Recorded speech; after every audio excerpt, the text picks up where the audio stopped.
everybody's mind today? Chris Hilton, did he practice today? Chris Hilton practiced today. To what capacity? Let me get my crystal ball. He was in full capacity. Yep.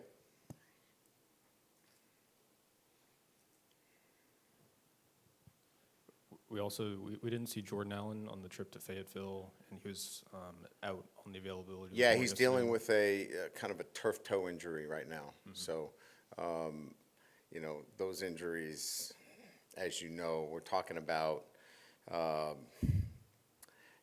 something that just is time, and especially at the safety position, the inability to play at the level that he needs to play at. And I also want to ask you, given Tyree Adams is out, who do you think is the sixth offensive lineman that would step in case one of the starters got hurt?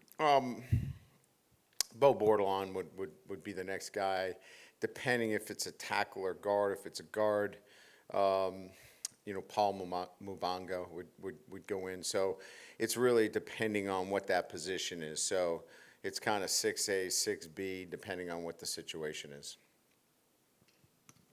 Talk about Chris. Are you cautiously optimistic, reserving any kind of hope in that situation? Yeah, I mean, I think we probably are going to list him as I think we had him questionable, but he's made progress. This has been a slow process for us and him. We want to be.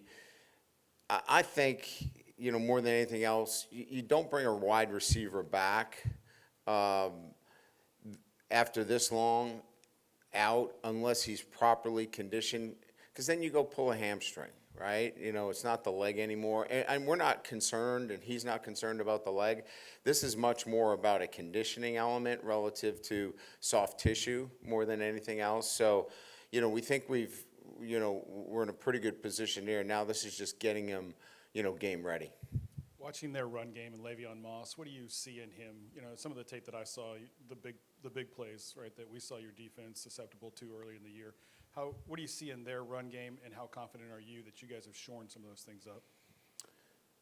Yeah, I mean, this game is week to week, right? I mean, we're respectful of their offensive line. We think they've got a really good offensive line. They've got good schemes. The backs run hard.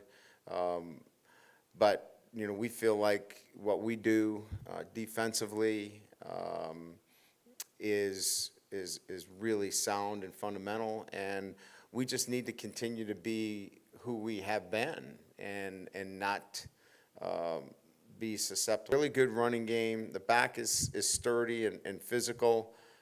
We got to be who we are over the last few weeks, and if we do that, we feel like this is going to be a heck of a game. Hey, Coach, just hearing the music over the loudspeaker, because walking up to practice, just wondering, is that you guys kind of preparing for the crowd noise at A&M? And Yeah. Yeah. So how are you anticipating that challenge being for the team? And Yeah, look, I mean, we've had it on the last couple of weeks. Part of it is, certainly the communication, but it's also about working within a tempo that doesn't keep your offensive line in its stance for 25 seconds. And I thought we got, we were probably a little less than effective in terms of snapping the ball on time. Our guys were in their stance a little too long. So this is more about, with the crowd noise, also operating in a quicker fashion too. So it's a little bit of both. Getting lined up, getting our motion quicker, all of those things with the noise. As you look at what Mike's doing over there, do you ever see any of that kind of come back to you on tape, and a little wink and a nod to something you may have taught him, or is that more operational and stuff you wouldn't see on film? No, it's much more the way they play.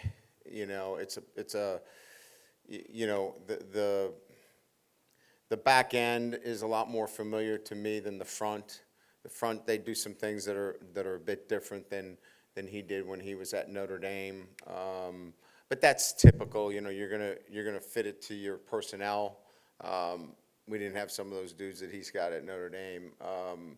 But the back end looks familiar, but again, I think this is really about Coach Elko's style and the way they play and how they play, and very thoughtful in terms of how and what they're trying to do, right? There's a plan, in terms of their coverages match what they're doing up front and by down and distance based upon who the opponent is.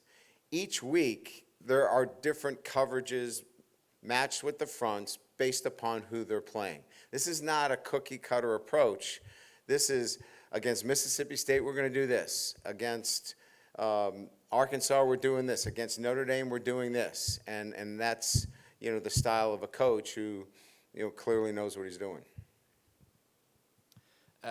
Coach, the Notre Dame game that they had back in week 1, how instructive was that in just sort of understanding ways that you can maybe manipulate their offense? Yeah. Those openers would be the same as, what's LSU look like in game 1 versus right now. It's very similar. They're a different team, really. They look different from game 1 to right now.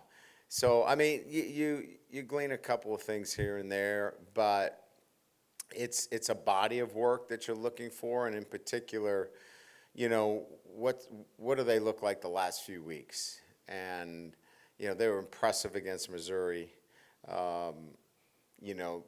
Certainly even Mississippi State has improved dramatically from week 1 or week 2 maybe when they lost to Toledo to where they are now.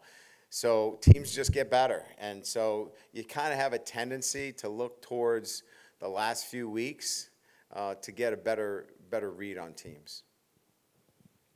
Coach, along those same lines, how much has this team grown in that span from the first game compared to now? I know you were talking about how both teams have that similar trajectory of how you started to now. What would you say the biggest area of growth for this team has been? Yeah, I mean, I think we didn't really have a true identity in terms of who we were, earlier in the season. We've established much more of an identity clearly on defense. We're creating, a difficult time for quarterbacks, with our edge presence. Both ends are playing really well.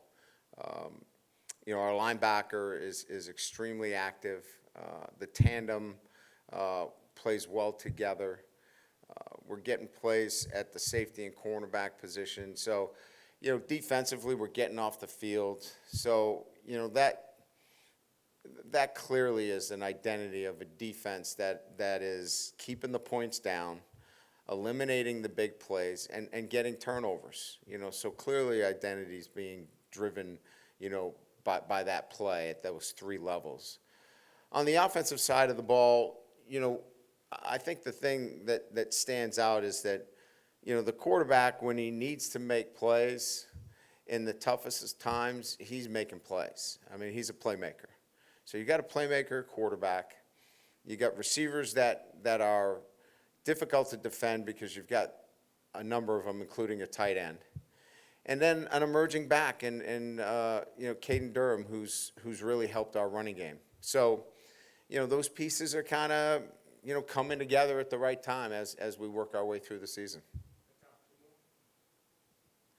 Ryan, as you see the season going on, better coverage in the secondary, and right, we came close to making them, but we came up a little short in making those plays, and we got behind, and it became one of those situations where we had to make a play just to stay in the game.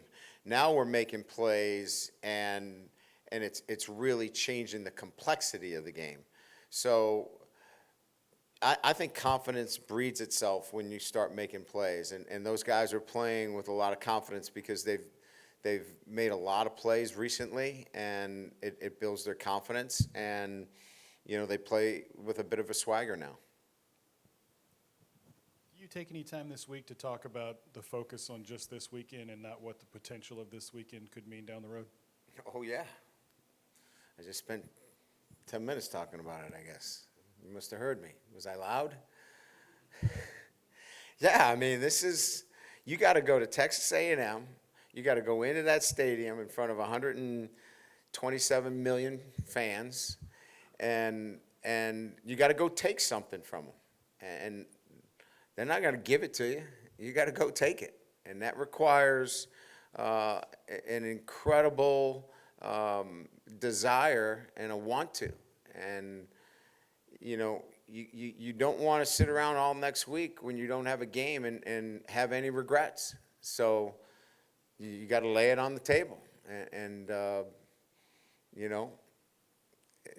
what the great quote, come back bloodied or come back on your shield. I mean, you got to lay it on the line. And so this is one of those games.